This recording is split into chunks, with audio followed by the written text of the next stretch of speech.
Hello everyone, நான் Madan Gowri and hello my dear MG squad.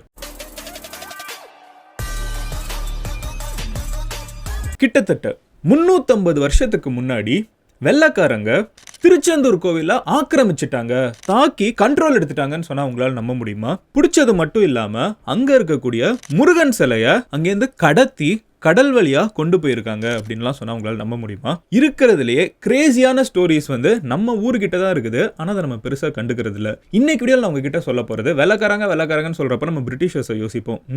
அவங்க வர்றதுக்கு முன்னாடி இருந்த டச் அப்படின்னு சொல்லப்படக்கூடிய நெதர்லாண்ட்ஸ்ல இருந்து வந்த வெள்ளைக்காரங்களுக்கும் போர்ச்சுகீஸ்ல இருந்து, அதாவது போர்ச்சுகல்ல இருந்து வந்த போர்ச்சுகீஸ்க்கும் நடுவில் தமிழ்நாட்டில் நிறைய போர் நடந்திருக்குது. அதுல ஒரு முக்கியமான போர்க்களமா திருச்செந்தூர் முருகன் கோவிலே ஏற்பட்டிருக்குது. அப்போ அந்த கோவிலுக்குள்ள இருக்கிற ஏகப்பட்ட வைரங்களும் வைடூரியங்களும் தங்கங்களும் சூறையாடப்பட்டிருக்குது. இன்னைக்கு வரைக்கும் அங்க பாத்தீங்கன்னா கோவிலுக்குள்ள அந்த வெள்ளைக்காரங்க அடிச்சுட்டு போன கொள்ளையில ஏதாவது மிச்சம் மீதி இருந்தா எடுத்துட மாட்டோமான்னு யோசிக்கிற மக்களும் இருந்துட்டு இருக்காங்க. இவ்வளவு சொல்லப்படக்கூடிய சிறப்புமிக்க முருகன் ஸ்தலமான இந்த திருச்செந்தூர் முருகன் கோவில்ல வெள்ளைக்காரங்க வந்தது எப்படி?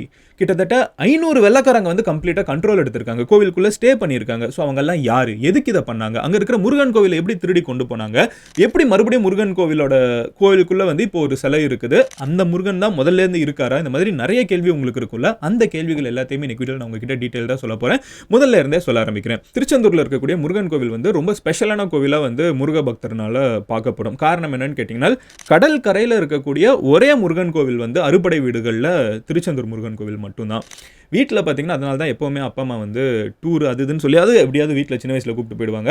எனக்கெல்லாம் அடிக்கடி எங்கள் மொட்டை போட்டிருக்காங்க. இவ்வளவு சொல்லப்பட திருச்செந்தூர் முருகன் கோவில் எத்தனை வருஷமாக இருக்குது அப்படின்னு நம்ம சர்ச் பண்ணி பார்த்தோம்னா, earliest records of Tiruchendur Murugan கோவில் சங்கம் லிட்ரேச்சர்லேயே இருக்குது. விச் மீன்ஸ் அட்லீஸ்ட் 2000 வருஷத்துக்கு முன்னாடியே இந்த முருகன் கோவில் அங்கே இருந்துட்டு இருக்குது. ரொம்ப வருஷமாக பாண்டியர்களும் சேரர்களும் ஏகப்பட்ட ஃபண்ட் டொனேஷன்ஸ் எல்லாத்தையுமே கோவிலில் கொடுத்து பராமரிச்சுட்டு தான் இருந்திருக்காங்க. எல்லாமே பேரலா கரெக்டா போயிட்டு இருக்கப்போ 525 வருஷத்துக்கு முன்னாடி கதை புதுசா ஆரம்பிக்குது. எங்க அப்படின்னு பாத்தீங்கன்னா, போர்ச்சுகீஸ் இந்தியாவில் கால் வைக்கிறாங்க. வாஸ்கோ ட காமா கோவாவில் இறங்குறாரு. இது பிரிட்டிஷர்ஸ் இன்னும் இந்தியாவுக்கு வர்றதுக்கு கிட்டத்தட்ட 200 வருஷத்துக்கு முன்னாடி, ஓகே, அட்லீஸ்ட் 100 இயர்ஸ்க்கு முன்னாடி. போர்ச்சுகீஸ் 526 இயர்ஸ்க்கு முன்னாடி வாஸ்கோ ட காமா கோவாவில் கால் வைக்கிறாரு. அதுக்கப்புறம் அவங்க கொஞ்சம் கொஞ்சமாக பார்த்தீங்கன்னா இந்தியா ஃபுல்லாகவே, சவுத் இந்தியா ஃபுல்லாகவே பிஸ்னஸ் பண்ண ஆரம்பிக்கிறாங்க. முதல்ல போர்ச்சுகீஸ் தான் இந்தியாவில் பிஸ்னஸ் பண்ணிருந்தாங்க. அதில் அவங்க மெயினாக பண்ண ஆரம்பிச்ச பிஸ்னஸ் மயிலாப்பூரில் நிறைய பிஸ்னஸஸ்லாம் பண்ண ஆரம்பிச்சாங்க. அப்போ அங்கே ஒரு கோவில் கூட கட்டினாங்க, ஒரு மாதா கோவில் கட்டினாங்க. அந்த ஒரு பர்டிகுலர் கிறிஸ்டியன் கோவில் எதுன்னு பார்த்தீங்கன்னா சாந்தோம் சர்ச். ஸோ அந்த சாந்தோம் சர்ச் போர்ச்சுகீஸ் கட்டி வைக்கிறாங்க. ஸோ அதுக்கப்புறம் பார்த்தீங்கன்னா அப்படியே நாகப்பட்டினம் போகிறாங்க. அண்ட் சவுத் அந்த கோஸ்டல் ஏரியா ஃபுல்லாக, கோரமண்டல் கோஸ்ட் ஃபுல்லாக கண்ட்ரோல் பண்ணணும்னு நினைக்கிறாங்க. இவங்க 1500s ஃபுல்லாக தமிழ்நாட்டை டாமினேட் பண்ணிருக்கப்போ 1600s கொஞ்சம் கொஞ்சமாக டச் பிடிக்க ஆரம்பிக்கிறாங்க. டச் புலிக்கட்டில் இறங்குறாங்க. சட்ராஸ் ஃபோர்ட் அப்படிங்கிற ஒரு விஷயத்தை நம்மளே ஆல்ரெடி இதுக்கு முன்னாடி விளாக்லாம் பண்ணியிருக்கோம், அந்த தமிழ்நாடு கோஸ்டல் ஏரியா ஃபுல்லாக போனப்போ. ஸோ அங்கே டச் வராங்க. டச் நெதர்லாண்ட்ஸ்லேருந்து வந்தவங்க. இன்னும் வெள்ளைக்காரங்க அதில் பிரிட்டிஷர்ஸ், நம்மளுக்கு தெரிஞ்ச ப்ராப்பர் வெள்ளைக்காரங்க இன்னும் வரல. முதல்ல கம்ப்ளீட்டாக போர்ச்சுகீஸ் இந்த இடத்துல இருக்கிற பிஸ்னஸ் எல்லாத்தையும் பண்ணிட்டு இருக்காங்க. அதுக்கப்புறம் டச் கொஞ்சம் கொஞ்சமாக போர்ச்சுகீஸ் எங்கெங்க போகிறாங்களோ அந்த இடத்துலலாம் அவங்க டாமினேட் பண்ணணும்னு நினைக்கிறாங்க. போர்ச்சுகீஸுக்கும் டச்சுக்கும் நடுவில் ரொம்ப ஸ்ட்ராங்கான ஸ்டிஃபான காம்படிஷன் இருக்குது. போர்ச்சுகீஸ் ரொம்ப ஸ்ட்ராங்காக இருக்கக்கூடிய நாகப்பட்டினம், அதுக்கப்புறம் கன்னியாகுமரி ரீஜன்லலாம் டச்சுமே கண்ட்ரோல் பண்ணணும்னு நினைக்கிறாங்க. நாகப்பட்டினத்தை பிடிச்சி முடிச்சதுக்கப்புறம் அடுத்து அவங்களுக்கு டார்கெட்டாக இருக்கிறது கன்னியாகுமரி, திருச்செந்தூர் சைட்லாம் பிடிக்கணுங்கிறப்போ இருக்கிறதுலேயே ரொம்ப ஸ்ட்ராங்கான ஒரு இடம் எதுன்னு அவங்க யோசிக்கிறப்போ திருச்செந்தூர் அவங்க கண்ணுக்கு தென்படுது. ஸோ திருச்செந்தூருக்குள்ள புகரணும்னு முடிவு பண்ணுறாங்க. காரணம் என்ன அப்படின்னு கேட்டிங்கன்னா, டச்சோட அந்த காலகட்டம் இருக்குல்ல, 640s 650s அந்த காலகட்டங்களில் 600s டச்சு கிட்ட பயங்கரமாக ஆயுதங்கள் இருந்துச்சு. பிஸ்டல்லாம் அவங்க யூஸ் பண்ண ஆரம்பிச்சிட்டாங்க, கிரனேட்ஸ் யூஸ் பண்ண ஆரம்பிச்சிட்டாங்க. ஒரு ஃபோர்ட், ஒரு கோட்டை நீங்க கொடுத்துக்கிட்டீங்கன்னா அதை பாதுகாக்கிறதுல டச் எக்ஸ்பர்ட்ஸா இருந்தாங்க. அப்போ போர்ச்சுகீஸ்க்கு டச்சுக்கும் பிரச்சனை இருக்கிறப்போ டச்சோட டாக்டிக்ஸே எப்படி இருக்குன்னா, ஒரு ஃபோர்ட்டை கண்ட்ரோல் எடுத்துடுறது, அதுக்கப்புறம் அங்கே இருந்து கண்டிப்பா போர்ச்சுகீஸ் அடிச்சுக்கிட்டே இருக்குது. அந்த மாதிரி இருக்கிற காலகட்டத்தில் அவங்க உலாந்தார் படை அப்படின்னு சொல்லிட்டு தமிழக மக்கள் அப்போ சொல்லியிருக்காங்க. உலாந்தார் படைனா டச்சு படை அப்படின்னு சொல்றாங்க. இப்போ நான் சொல்ல போறது எல்லாமே திருச்செந்தூர் முருகன் கோயில் வரலாறு அப்படின்னு சொல்லிட்டு டாக்டர் கல்யாண சுந்தரம் அவர்கள் எழுதின ஒரு புக்கில் இருந்து. உலாந்தார் படை அப்படிங்கிறவங்க 1645 ஓகேவா, 1645 1745 1845 1945 2045 நெருங்கி போயிட்டு இருக்கோம். ஸோ ஆல்மோஸ்ட் ஒரு 350 இயர்ஸ்க்கு முன்னாடி இருந்த உலாந்தார் படை, டச் படை திருச்செந்தூரை கண்ட்ரோல் எடுக்கணும்னு நினைக்கிறாங்க. ஏன்னா போர்ட்டுகீஸ் வந்து இந்த இடத்துல எல்லாம் பிசினஸ் பயங்கரமா பண்ணிட்டு இருக்காங்க. ஸோ பதிலுக்கு போர்ட்டுகீஸ்க்கும் டச்சுக்கும் இருக்கிற போர்ல டச்சு வந்து இந்த இடத்த கண்ட்ரோல் எடுக்கணும்னு நினைக்கிறாங்க, நெதர்லாண்ட்ஸ் வெள்ளக்காரங்க. ஸோ அவங்க கண்ட்ரோல் எடுக்கணும்னு நினைக்கிறப்போ ஒரு கோட்டையிலிருந்து தாக்குறதுல எக்ஸ்பர்ட்ஸாக இருக்கிற டச்சு வந்து என்ன பண்ணுறாங்கன்னு பார்த்தீங்கன்னா 1645 ஓகேவா உலாந்தார் படை வந்து நாகப்பட்டினத்திலிருந்து கொஞ்சம் கொஞ்சமாக திருச்செந்தூர் சைடு வர ஆரம்பிக்குது. அப்போது லோக்கலாக இருக்கக்கூடிய நாயக்கர் மன்னர்கள் இருந்துக்கிட்டு டச்சு படையினர்கிட்ட இல்லை இங்கே இருக்காதீங்க கிளம்புங்க அப்படின்னு சொல்கிறாங்க. ஸோ போர்ட்டுகீஸுக்கும் நாயக்கர்ஸுக்கும் ஒரு டீலிங் வேறு இருக்குது. ஸோ ரொம்ப முன்னாடியே வந்த போர்ட்டுகீஸ் படையினரும் நாயக்கர்ஸும் வந்து புதுசாக வர டச்சுக்கு வந்து இடம் கொடுக்கக்கூடாதுன்னு முடிவு பண்ணி 1648 வந்து ஒரு பெரிய போர் மாதிரி வெடிக்குது. அதில் வந்து டச்சு படையினர் வந்து தமிழ்நாட்டிலேருந்து தப்பிச்சு இலங்கைக்கு ஓடி போயிடுறாங்க. ஸோ அங்கே போன டச்சு படை வீரர்கள் வந்து ஸ்ரீலங்காவில் மறுபடியும் ரீபில்ட் ஆகிட்டு 6 February 1649 மதன் டேட்லாம் எப்படி சொல்கிறேன்னு கேட்டிங்கன்னா நான் சொன்ன மாதிரி டாக்டர் கல்யாண சுந்தரம் அவர்கள் எழுதின புக்கில் இருக்கிறது. இங்கே பார்த்தீங்கன்னா 6 February 1649 அப்போ மணப்பாடு பீச் வந்து திருச்செந்தூர் கிட்ட இருக்குது. அங்கே மறுபடியும் டச்சு படையினர் வந்து இறங்குறாங்க. இந்த தடவை வந்து அவங்க இறங்கக்கூடிய உலாந்தார் படை, நம்ம ஊர் மக்கள் வந்து இந்த டச்சு படையினர் வந்து உலாந்தார் படைன்னு சொல்கிறாங்க. வந்து இறங்குறவங்க வந்து 616 பீப்புள் வந்து உலாந்தார் படையினர் வந்து இறங்குறாங்க. அதில் 436 வந்து வெள்ளக்காரங்க டச்சு நெதர்லாண்ட்ஸ்காரங்க.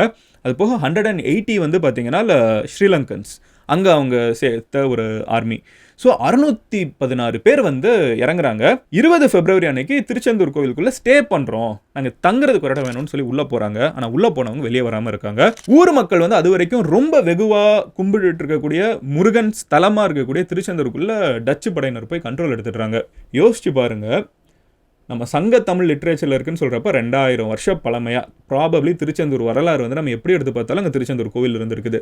அத்தனை வருஷமாக அதுவும் ஒரு தமிழ் கடவுள் அப்படின்லாம் சொல்கிறப்ப அங்கே இருக்கிற மக்கள் வந்து ரொம்ப பக்தியாக இருக்கிறப்போ டச்சு படையினர் வந்து கம்ப்ளீட்டாக உள்ளே போய் கண்ட்ரோல் எடுத்துட்டாங்கிறது வந்து அவங்களுக்கு ஒரு பெரிய பிரச்சனையாக இருக்குது. ஸோ அவங்க என்ன பண்ணுறாங்கன்னு பார்த்தீங்கன்னா அவங்க நாயக்கர் மன்னர்கள் கிட்ட போய் இவங்களை கிளம்ப சொல்லுங்க, நீங்கள் தானே மன்னர், இவங்க என்ன பதிலுக்கு வந்து கோவிலுக்குள்ளே உட்காந்துக்கிட்டு இருக்காங்க, கோவிலுக்குள்ளே பூஜை நடக்க விட மாட்டேங்கிறாங்க, கோவிலுக்குள்ளே ஆட்களை வரவிட மாட்டேங்கிறாங்க, எல்லா பிரச்சனையும் பண்ணிருக்காங்க. ஸோ நாயக்கர்கள் என்ன பண்றாங்கன்னு பார்த்தீங்கன்னா 22 February 1649 அன்னைக்கு, அதாவது இவங்க 6 February மணப்பாடு பீச்சில் வந்து இறங்குறாங்க. இவங்களோட பிளானே வந்து திருச்செந்தூர் கோவிலை கண்ட்ரோல் எடுக்கணும் தான். அது ஒரு அரண் மாதிரி இருக்கும், கடலு கிட்ட இருக்குல்ல. ஸோ அதை கண்ட்ரோல் எடுத்துட்டு போர்ட்டுகீஸ் அந்த இடத்துல டாமினேட் பண்ணக்கூடாது, கடல் வந்து இவங்க தான் டச்சு தான் டாமினேட் பண்ணுங்கிறத அவங்களோட கோல். ஸோ அது நடந்த அந்த மாதம் முடிவிலே பார்த்தீங்கன்னா 22 February அன்னைக்கு நாயக்கர் மன்னர்கள் இருந்துக்கிட்டு போர்ட்டுகீஸ் இன்னமும் அவங்களுக்கு சப்போர்ட் இருக்காங்க. அப்போ இந்த திருச்செந்தூர் கோவிலுக்கு தூதுவர்கள் அனுப்புறாங்க. அனுப்பிச்சு நீங்கள் இங்கேருந்து கிளம்புங்க, இது உங்கள் கோவில் கிடையாது, நீங்கள் கிளம்பணும் அப்படிங்கிற ஒரு விஷயத்த சொல்கிறாங்க. இதை இவங்க சொல்லியும் அவங்க கிளம்பாமல் இருக்காங்க. 25 February அன்னைக்கு நாயக்கர்களும் மக்களுக்குள்ளே ஒரு புரட்சி வெடிக்குது.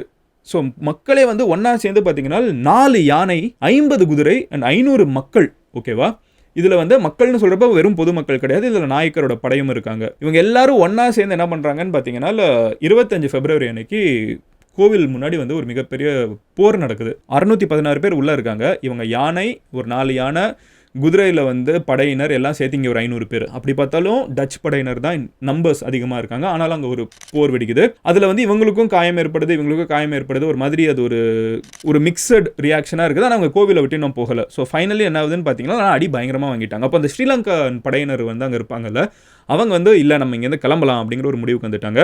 1 March 1649 அன்னைக்கு இதெல்லாம் முடிஞ்சு இன்னொரு ஒரு வாரத்தில் இவங்க என்ன பண்ணுறாங்கன்னு பார்த்தீங்கன்னா கவர்னர் ஜெனரல் ஜோவான் மயூட்ஸ்யூஸ்கர் அப்படிங்கிறவர் தான் வந்து டச் ஈஸ்ட் இந்தியா கம்பெனியோட, அதாவது விஓசின்னு சொல்லுவாங்க அது அவங்களோட லாங்குவேஜில், பட் டச் ஈஸ்ட் இந்தியா கம்பெனிங்கிறவங்க தான் இங்கே இருக்கிற வணிகத்தெல்லாம் பார்த்துக்கிட்டாங்க, இந்த படையெல்லாம் மெயின்டைன் பண்ணிருந்தாங்க. அதோட கவர்னர் ஜெனரல் ஜோவான் இருந்துகிட்டு என்ன பண்ணுறாருன்னு பார்த்தீங்கன்னா நாயக்கர் மன்னர்கிட்ட வந்து ஒன்று சொல்கிறாங்க, நாங்கள் இந்த கோவிலை விட்டு கிளம்புறோம், ஆனால் நாங்கள் கோவிலை விட்டு கிளம்புறோம்னா நீங்கள் எங்களுக்கு இவ்வளோ பணம் கொடுக்கணும் அப்படிங்கிற மாதிரிலாம் ஒரு பேரம் பேசுகிறாங்க. அந்த பேரம் வந்து முன்ன பின்ன போயிட்டே இருக்கிறப்ப என்ன பண்ணுறாங்கன்னு பார்த்தீங்கன்னா கோவிலில் இருக்கக்கூடிய மூலவர் சிலை இருக்கும்ல, அதை தூக்கிட்டு முருகனோட மெயின் சிலை இருக்கும்ல, அதை தூக்கிட்டு அவங்க போட்டில் ஏற்றிட்டு இலங்கைக்கு கிளம்பி போயிடுறாங்க. இலங்கைக்கு கிளம்பி போனதுக்கப்புறம் முருகன் சிலை வந்து இங்கேருந்து காணும். யோசிச்சு பாருங்க, அது எப்படினாலும் அது வந்து ஒரு டீல் மேக் பண்ணுறதுக்கு ஒரு பெயிட் மாதிரி, உங்களுக்கு இவ்வளோ பணம் கொடுத்தீங்கன்னா உங்களுக்கு நாங்கள் திருப்பி முருகன் சிலை கொடுப்போம்னு சொல்லிட்டு லோக்கல் மக்கள் நம்பக்கூடிய முருகன் சிலை வந்து இல்லைன்னா மன்னர்களுக்கே ஒரு மெயின் கோவிலேருந்து சிலை போயிடுச்சுன்னா மன்னனுக்கே ஆபத்துங்கிற அளவுக்குலாம் மக்கள் யோசிக்க ஆரம்பிச்சிருவாங்க. அந்த மன்னன் மேலே நம்பிக்கையெல்லாம் போக ஆரம்பிச்சிடும். அந்த மாதிரி இங்கே வந்து ஒரு மாரல் டிஃபீட் இருக்கணும்னா அவங்க அங்கேருந்து ஏன்னா ஒரு தாக்குதல் ஊர் மக்கள் வந்து கண்டினியூஸாக அப்போஸ் பண்ணிட்டே இருக்காங்க. யோசிச்சு பாருங்க, இது வரைக்கும் வந்து டச் படையினர் வந்து மயிலாப்பூரை பிடிச்சாச்சு, நாகப்பட்டினத்தை பிடிச்சாச்சு, இதெல்லாம் பிடிச்சிட்டு வந்த டச் படையினரால திருச்செந்தூர் கோவிலை பிடிக்க முடியல. ஏன்னா மக்கள் வந்து அவ்வளோ கிளர்ச்சி பண்ணிக்கிட்டே இருக்காங்க, யாருமே சப்போர்ட்டுக்கு வர மாட்டேங்கிறாங்க, எப்படியுமே சப்போர்ட்டை ஜெயிக்க முடியல. ஸோ கோவிலில் இருக்கிற மெயின் மூலவர் சிலையை எடுத்துகிட்டு போயிடுறாங்க. இப்படி எடுத்துட்டு போனதுக்கு அப்புறம் ஸ்ரீலங்காவுக்கு கொண்டு போயிடுறாங்க. அப்போ வடமலையப்ப பிள்ளை அப்படிங்கிற ஒருத்தர் வந்து 1650, ஓகேவா, இதெல்லாம் வந்து 49ல முடிஞ்சிருது. இங்கேருந்து சிலை போயிடுது. ஒரு வருஷத்துக்கு இங்கே சிலையே கிடையாது. அப்படி இருக்கிறப்போ வடமலையப்ப பிள்ளை அப்படிங்கிறவர் தான் வந்து இதெல்லாம் மெயின்டைன் பண்ணிருக்கிற ஒருத்தராக இருக்காரு. அவர் வந்து நாராயண முதலியார் அப்படிங்கிற ஒருத்தங்களோட ஹெல்ப்போட 4 பேரை வந்து இலங்கைக்கு டச்சு படையினர்கிட்ட வந்து பேரம் பேச அனுப்பிச்சு வைக்கிறாங்க. இங்கே பாருங்கள், நீங்கள் கோவில்லேருந்து சாமி எடுத்துகிட்டு போயிட்டீங்க, நாங்கள் உங்களுக்கு பே கூட பண்ணுறோம், எங்களுக்கு திருப்பி எங்களோட சாமி சிலையை தாங்க அப்படின்னு சொல்லி அந்த நெகோசியேஷன்லாம் நடக்குது. ஃபைனலி பார்த்தீங்கன்னா 1651 வந்து அந்த முருகன் சிலை மறுபடியும் திருச்செந்தூருக்கு வந்து கோவிலுக்குள்ளே வைக்கப்படுது. இது வந்து டாக்டர் கல்யாண சுந்தரம் அவர்கள் எழுதின திருச்செந்தூர் முருகன் கோவில் வரலாறுல இருக்கக்கூடிய ஒரு ஸ்டோரி ஆஃப் ஹவு அந்த கோவிலில் இருக்கிற சிலை வந்து போயிட்டு திருப்பி எப்படி வந்துச்சுன்னு. இதுக்கு ஒரு அல்டர்னேட் ஸ்டோரியும் இருக்குது. அல்டர்னேட் ஸ்டோரி அப்படின்னு பார்த்தீங்கன்னா ஐம்பொன் சிலை, அந்த ஒரு சிலை வந்து கோவிலுக்குள்ளே இருந்திருக்குது. அண்ட் அஃப்கோர்ஸ் அவங்க வெள்ளைக்காரங்க இங்கே வந்தப்போ வந்தது வந்து இங்கே ஒன்றும் பெரிய சோஷியல் சர்வீஸ் பண்ணுறதுக்கெலாம் கிடையாது. நிறைய கொள்ளையடிச்சாங்க. கோவில்கள்லாம் வந்து நிறைய கொள்ளையடிக்கப்பட்டுச்சு. கோவில் மட்டும் கிடையாது, மக்கள், மனிதர்கள் எல்லாமே கொள்ளையடிக்கப்பட்டுச்சு. அப்போ அவங்க இங்கேருந்து நிறைய கொள்ளையடிச்சிட்டு போனாங்க. அப்படி கொள்ளையடிச்சிட்டு போனப்போ முருகன் சிலையை வந்து கடைசியில் அவங்க எடுத்துகிட்டு போயிட்டாங்க. அந்த முருகன் சிலையை அவங்க கடலுக்குள்ளே கொண்டு போயிட்டு இருக்கப்போ பார்த்தீங்கன்னா மிகப்பெரிய மழை, வெள்ளம், எல்லாமே அந்த பெரிய சுனாமி மாதிரி அலைகள்லாம் வர ஆரம்பிச்சிருக்குது. ஸோ அங்கே இருக்கிற மற்ற டச்சுக்காரங்களாம் இருந்துகிட்டு இந்த சிலையை எடுத்துகிட்டு வந்ததுனால தான் ஒரு வேலை இதெல்லாம் இருக்கும், நீங்கள் அந்த சிலையை தூக்கி கடலுக்குள்ளே போட்டுருங்கன்னு சொன்னாங்களாம். உடனே வந்து அவரும் கடலுக்குள்ளே தூக்கி போட்டாராம். யார்? ஜோவான் அப்படிங்கிற ஒரு கவர்னர் ஜெனரல். அதுக்கப்புறம் இந்த சிலை கடலுக்குள்ளே போனதுக்கப்புறம் வந்து அந்த கடல் வந்து கொஞ்சம் காம் ஆயிடுச்சு. ஸ்ரீலங்காவுக்கு நிம்மதியாக போய் சேர்ந்துட்டாங்க. இப்போது வடமலையப்ப பிள்ளையோட கனவுல வந்து முருகன் வந்து சொல்கிறாரா, நீ கடலுக்குள்ளே போனேன்னா அங்கே வந்து ஒரு இடத்துல கழுகு வந்து தண்ணி மேலே சுற்றிட்டு இருக்கும், அந்த இடத்துக்குள்ளே குதிச்சிங்கன்னா என்னோட சிலை இருக்கும், எடுத்துகிட்டு வந்து கோவிலில் வச்சுருங்கன்னு சொன்னாங்களாம். ஸோ ஒரு வருஷமாக மக்கள் எல்லாருமே வந்து கோவிலில் கடவுளே இல்லைன்னு சொல்லி சோகமாக இருக்கிறப்போ இவங்க கடலுக்குள்ளே போய் இந்த சிலை வந்து ஒரு ஈகிள் ரொட்டேட் ஆகிட்டு இருக்குது, அதுக்கு கீழே வந்து இங்கே தான் சிலை இருக்கும்னு சொல்லி டைவர்ஸ் எல்லாம் வச்சு கொண்டு வந்து சிலை வந்து ரீஸ்டோர் பண்ணப்படுதுன்னு இன்னொரு ஸ்டோரியும் இருக்குது. ரெண்டுமே வந்து பார்த்தீங்கன்னா எப்படி முருகன் சிலை மறுபடியும் கோவிலுக்கு வந்துச்சுங்கிற ஒரு பர்டிகுலர் கதை. பட் நம்ம வந்து ஜென்ரலாக ஹிஸ்ட்ரி பேசுகிறப்ப நம்ம அதிகமாக பிரிட்டிஷர்ஸை பற்றி பேசுவோம். பட் போர்ச்சுகீஸும் டச்சும், ஓகேவா, ரெண்டு வித்தியாசமான வெள்ளைக்காரங்க. நம்ம உடனே வெள்ளைக்காரங்கன்னு சொன்னால் ரிலேட் பண்ணாத வெள்ளைக்காரங்க வந்து தமிழ்நாட்டில் எவ்வளவு போர் பண்ணி பிரச்சனைலாம் பண்ணியிருக்காங்கன்னு பாருங்கள். இதுக்கப்புறம் ஃப்ரெஞ்சு வராங்க, அதுக்கப்புறம் பிரிட்டிஷர்ஸ் வராங்க. இவங்க எல்லாருமே வந்து இந்தியாவில் வேறு வேறு பகுதிகளை வந்து ஆட்சி செஞ்சுருக்காங்க. வேறு தங்க டாமினேட் பண்ணுறதுக்கு நம்ம ஊரை பிளே கிரவுண்டாக யூஸ் பண்ணியிருக்காங்க. இதுதான் வந்து நடந்த வரலாறு. இதில் இன்றைக்கு வரைக்கும் பார்த்தீங்கன்னா இந்த டச் இங்கே ஆட்சி செஞ்சுருக்காங்க. இவங்க இந்த கோவிலை வந்து பிடிச்ச கொஞ்சம் நாட்கள் இருக்குல்ல, அப்போ வந்து அவங்க கிட்ட இருக்கிற ஏகப்பட்ட லூட், இவங்கெல்லாம் கொள்ளையடிக்க வந்தவங்க தானே, ஓரளவுக்கு பிஸ்னஸை தாண்டி ஆட்சி கோவிலெல்லாம் பிடிச்சி வச்சுட்டு லூட்டிங் தான். ஸோ அந்த லூட்டெல்லாம் வந்து கோவிலுக்குள்ளே பரி பண்ணி வச்சிருப்பாங்கிற ஒரு நம்பிக்கை வந்து இன்னமும் பார்த்தீங்கன்னா ஒரு அர்பன் லெஜண்ட் மாதிரி சுற்றிட்டு இருக்குது. இப்போவும் திருச்செந்தூர் கோவிலுக்குள்ளே வந்து எங்கேயாவது ஒரு பொக்கிஷம் இருக்கும், ஒரு மிகப்பெரிய ஒரு புதையல் இருக்குன்னு நம்புகிற மக்களும் இருக்காங்க.